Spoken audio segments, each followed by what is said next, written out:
Mientras Jesús escribía en el suelo, los líderes religiosos de su época aprovecharon esta oportunidad para presentar un incidente inesperado durante el Festival de Tabernáculos. Trajeron ante una gran audiencia a una mujer a la que acusaban de adulterio y se acercaron directamente a Jesús. Este incidente ocurrió durante la fiesta de los tabernáculos.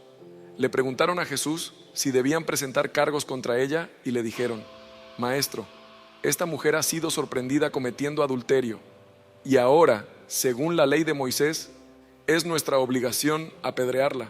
Por lo tanto, ¿qué debemos hacer con ella según tu veredicto e instrucción? Amigos míos, este versículo plantea una pregunta que estaba de acuerdo con la ley de Moisés. Sin embargo, si Jesús respondía afirmativamente, parecería desafiar la autoridad romana y evitar que los escribas judíos llevaran a cabo cualquier juicio contra alguien. Si Jesús respondía afirmativamente, sus respuestas podrían parecer violar las leyes de Moisés, facilitando acusarlo. Obviamente, esto era una trampa evidente. Ahora imagínate en la posición de Jesús, enfrentando una pregunta que requería una respuesta afirmativa o negativa. Esto debió haber sido aterrador. ¿Cómo evaluarías esta situación? Los fariseos intentaron atrapar a Jesús, pero él se sentó nuevamente y escribió en el suelo como si no hubiera escuchado sus burlas. Dándose cuenta de lo que tramaban, decidió actuar en consecuencia. Los lectores modernos pueden encontrar las palabras de Jesús poco familiares y alienantes. Sus escritos en el suelo revelaron su autoridad sobre la ley, al tiempo que enfatizaban el perdón del pecado y el arrepentimiento por las transgresiones. Jesús demostró que la interpretación estricta de la ley por parte de los fariseos carecía de componentes esenciales de misericordia y tolerancia. En esta historia abordó temas relacionados con el pecado, la justicia y el perdón. La respuesta de Jesús a quienes lo acusaban enfatizaba la idea de que nadie está libre de pecado, ni tiene derecho a juzgar a los demás. Cuando fue acusado por los fariseos de saqueo, respondió de la misma manera: que el que esté sin pecado entre vosotros sea el primero en arrojar la piedra. Al escuchar esto, los acusadores comenzaron a retirarse uno a uno, comenzando por los más ancianos, hasta que solo Jesús y su compañera quedaron entre la multitud. Mi hermano, mi hermana, la respuesta de Jesús nos obliga a reflexionar sobre líderes religiosos influyentes conocidos por eludir las leyes de pureza y rituales en su enfoque del liderazgo religioso. Uno esperaría que, dada su sabiduría, aquellos comprometidos con Jesús usarían esa información para refutar sus doctrinas y retirarse. Luego tenemos la cuestión de dónde exactamente escribió estos libros, que podrían hacer que la gente se sienta culpable y se retire. Jesús se levantó y se dirigió directamente a ella. Mujer, ¿dónde están? ¿Nadie te ha condenado? A lo que ella respondió afirmativamente. Jesús respondió que ni él ni nadie más los condenaba por lo ocurrido. Más bien, simplemente le advirtió que dejara de comer a partir de ahora.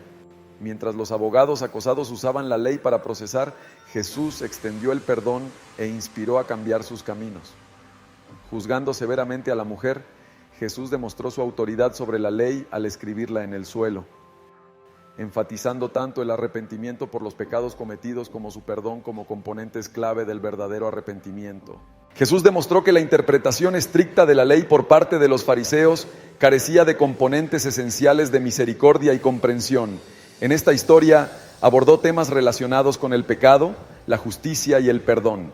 ¿Alguna vez te has encontrado cuestionando por qué Jesús escribió en el suelo o tomando riesgos para escribir en él, sabiendo muy bien que sus enemigos y escribas planeaban su asesinato?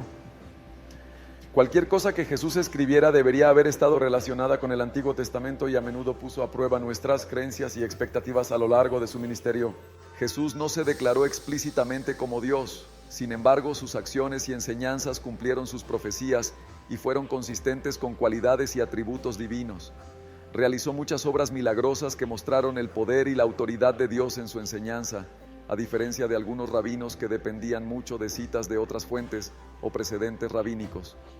Jesús mostró la capacidad de Dios para perdonar pecados a través de su ministerio. Según la tradición judía, solo Él era capaz de hacer esto.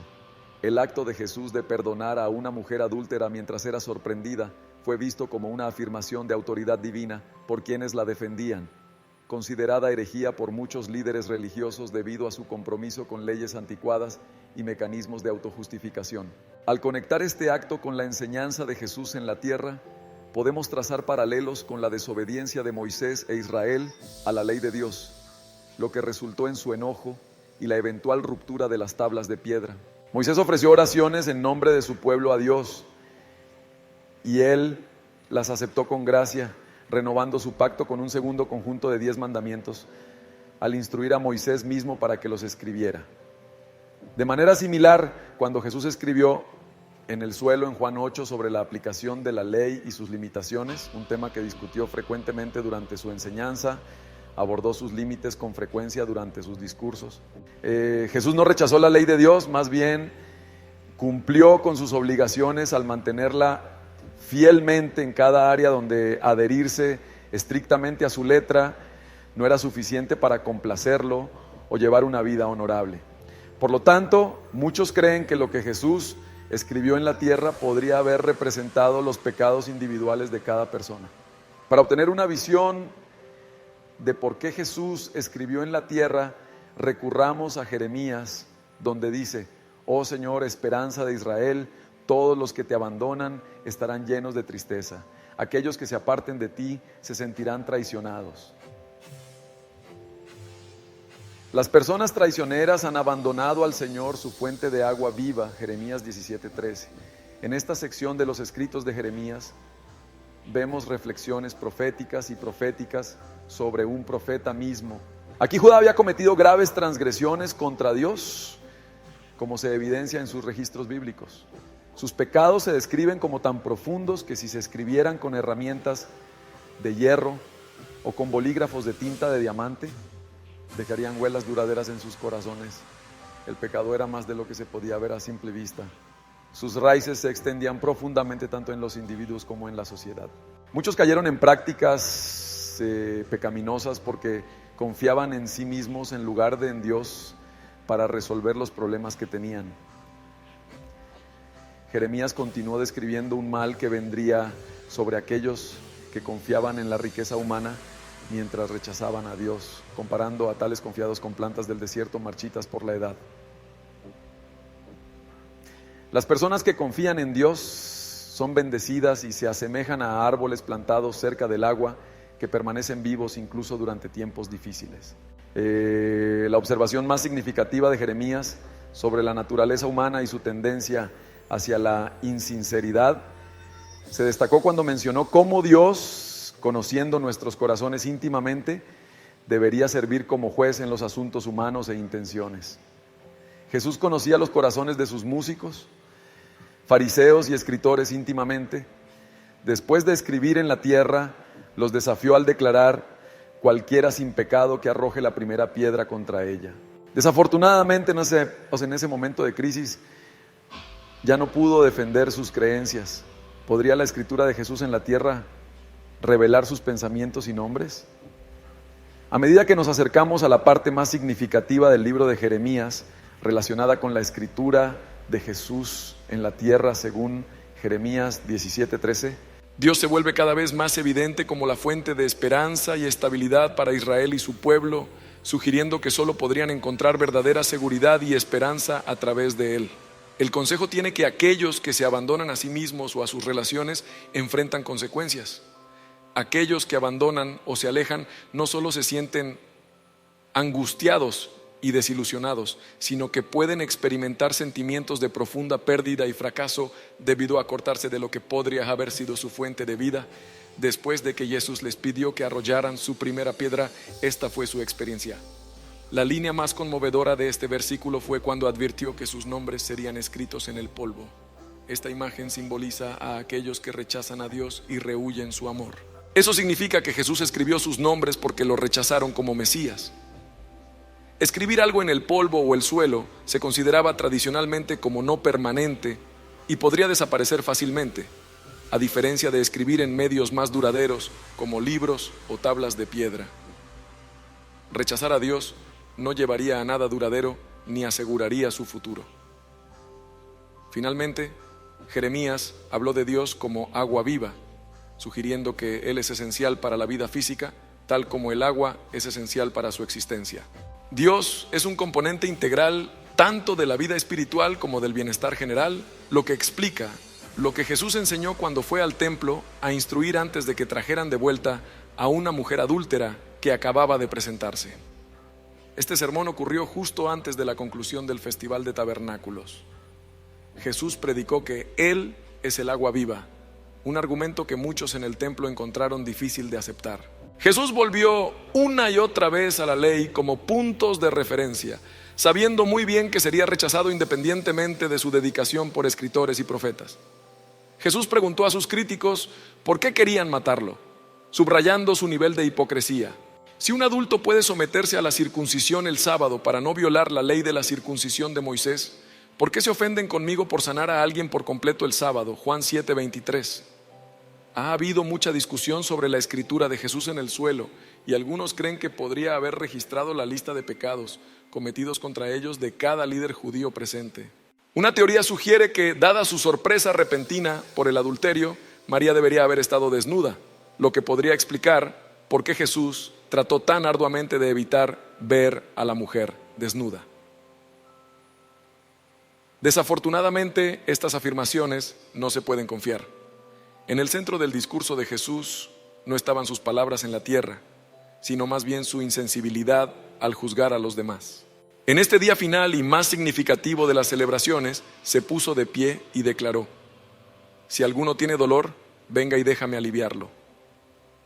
Según la Escritura, aquellos que confían en mí reciben sustento espiritual y físico de mí, como ríos de agua viva que brotan de sí mismos. Juan 7:37-39. Esta declaración se refiere tanto a una fuente de vida invisible como al sustento físico de Él para quienes creen. Una vez que Jesús pronunció estas palabras, la multitud se dispersó y muchos huyeron. Muchos se preguntaron sobre este versículo donde Jesús escribió en el suelo. Jesús y los líderes religiosos habían estado involucrados en una discusión sobre la obediencia a la ley de Moisés. En esta ocasión decidió someterla a una prueba para determinar su respuesta. Jesús aprovechó esta oportunidad para resaltar sus imperfecciones y deficiencias al tratar de mantener la ley de Moisés, pero en última instancia fallando. Cualquiera que cometa adulterio con la pareja de su prójimo, ya sea hombre o mujer, seguramente morirá. Levítico 20:10. Los fariseos eran tan rígidos en seguir la ley de Moisés que no vieron sus errores al tratar de implementarla con su propia fuerza y habilidades. En este caso, ambas partes involucradas deberían haber enfrentado castigo por sus acciones. En cambio, solo trajeron a una ante Jesús y la multitud. Ella se encontró frente a él sola por sus acciones durante la fiesta de los tabernáculos en Jerusalén, donde Jesús escribió en el suelo con su dedo. El judaísmo estaba decidido a matar a Jesús, ya que no creía que él fuera el Hijo de Dios. Por esta razón, debía moverse discretamente a través de Galilea hasta llegar a Jerusalén para la fiesta de los tabernáculos, durante la cual se celebró una de las muchas ceremonias, la ceremonia del agua, en el templo de Jerusalén. Esta ceremonia sirvió como un acto de oración para rogar por la lluvia vital necesaria para el embalse agrícola de Siloé, que luego se llevaría de vuelta al templo y se distribuiría sobre su altar. En ese momento, Jesús se anunció a sí mismo como el agua que da vida. Esta declaración causó consternación entre sus oponentes, quienes comenzaron a cuestionar tanto la comprensión de las Escrituras por parte de Jesús como su autoridad, así como su estilo de hablar en comparación con el de los rabinos. Jesús era considerado tanto rabino como maestro y por lo tanto se comunicaba usando varios medios en sus lecciones. Escribir en el suelo no fue una sorpresa, ya que proporcionaba un medio fácil de transmitir un mensaje claro y comprensible, especialmente para los líderes religiosos. Comprender estas técnicas proporcionaría una visión más profunda de las enseñanzas de Jesús. Las acciones de Jesús en relación con la historia de la mujer adulta se pueden entender en relación con cómo los rabinos judíos instruían, interpretando y aplicando las escrituras hebreas a la vida moderna. Jesús hizo un uso extensivo de las escrituras durante sus enseñanzas, como durante el Sermón del Monte, donde a menudo hacía referencia a las leyes del Antiguo Testamento al tiempo que ofrecía interpretaciones específicas para él. Mateo 5, 21, 22 proporciona un ejemplo de esto. Jesús a menudo hablaba en parábolas, cuentos cortos diseñados para entregar lecciones morales y espirituales, que a menudo incluían preguntas y respuestas, seguidas frecuentemente por otra pregunta para provocar más reflexión, un enfoque que a menudo empleaban los rabinos. Los rabinos a veces usaban actos físicos u objetos como material de enseñanza, y esto se puede ver como similar a Jesús escribiendo en el suelo. Podemos entender de esto que Jesús estaba enseñando a sus seguidores fariseos basándose en la ley de Moisés, con la que estaban de acuerdo en seguir.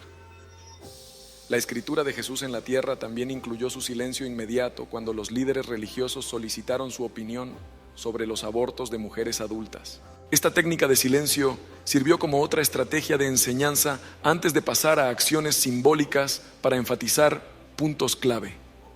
La acción de Jesús provocó tanto una pausa como un enfrentamiento, atrayendo más atención a su mensaje y creando un impacto dramático con las declaraciones subsiguientes.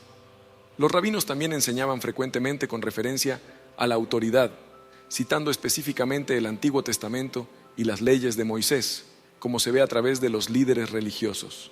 Sin embargo, Jesús enseñó desde su propia autoridad, a menudo comenzando sus clases diciendo algo como, pero yo les digo esto, mostrando a sus alumnos un enfoque que a menudo difería de sus expectativas. La acción más memorable de Jesús durante este proceso fue cuando escribió en el suelo, utilizando un enfoque o alusión al Antiguo Testamento, las leyes de Moisés y las palabras de Jeremías. Como se mencionó anteriormente, este fenómeno se conoce como remix, un término hebreo que significa camino o sendero, utilizado como un enfoque para comprender textos religiosos en la actualidad. Esta historia ofrece lecciones importantes sobre la autojustificación, la pasión y la verdadera naturaleza de la justicia, temas que aún son relevantes hoy en día. Contrasta con la actitud de autojustificación de aquellos escribas y sacerdotes que llevaron a Jesús a una mujer adúltera como evidencia. Esto nos muestra el valor de tomarse el tiempo para la autoevaluación antes de emitir un juicio sobre los demás. Se debe tener cuidado de no sentirse moralmente superior y recordar que todos tenemos defectos. Los defensores de las mujeres a menudo resaltan la justicia selectiva y la hipocresía al acusar solo a las mujeres, mientras ignoran que los hombres involucrados en actos adúlteros rara vez son llevados ante la justicia para ser castigados. Tal justicia selectiva demuestra su hipocresía y sirve como un recordatorio de que la verdadera justicia no solo implica castigar a quienes infringen la ley, más bien también debería abarcar la equidad y la integridad en nuestra vida diaria. Tal injusticia nos inspira a luchar por la equidad sin permitir que las nociones preconcebidas ensucien nuestro juicio. Encontrar un equilibrio entre la justicia y la bondad en el mundo de hoy es clave. Defender las leyes al mismo tiempo que ser abierto y complaciente cuando sea necesario es primordial.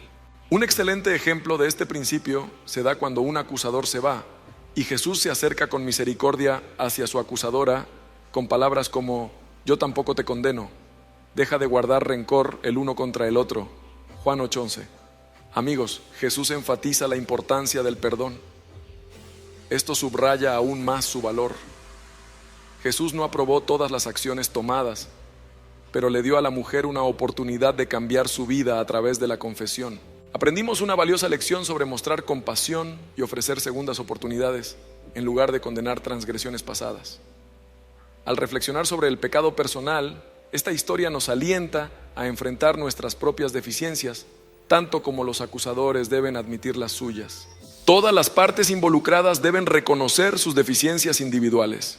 Recordarnos que todos los humanos tienen defectos sirve como un recordatorio oportuno de que la justicia debe prevalecer y no debemos permitir que nuestros prejuicios nublen nuestro juicio. Lograr un equilibrio entre la justicia y la misericordia es crucial en el mundo de hoy. Las reglas y leyes deben ser respetadas, pero la compasión también debe practicarse cuando sea necesario. Una ilustración de la importancia de la compasión y el perdón se da cuando los acusadores se van y Jesús se dirige a la mujer con suavidad diciendo: yo tampoco te condeno. Ve y no peques más. Juan 8:11. Este versículo enfatiza la importancia del perdón.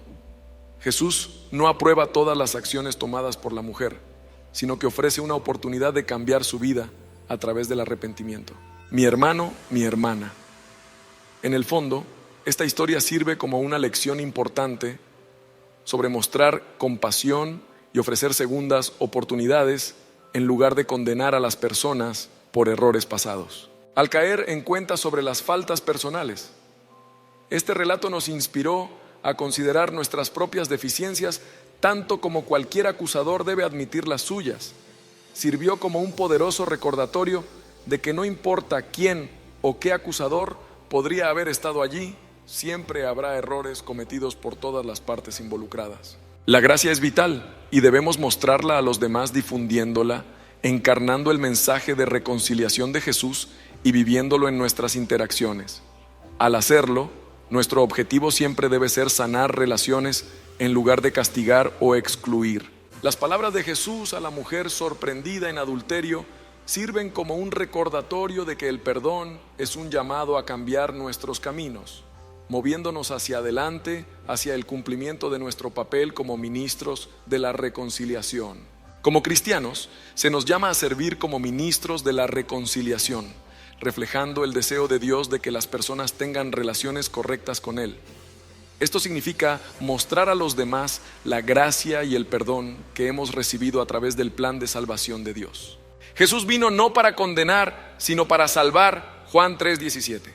Su vida y ministerio sirven como el centro del mensaje de esperanza y misericordia del cristianismo para la humanidad. El encuentro de Jesús con la mujer adúltera simboliza esta verdad de salvación, gracia y nuevo comienzo en Cristo.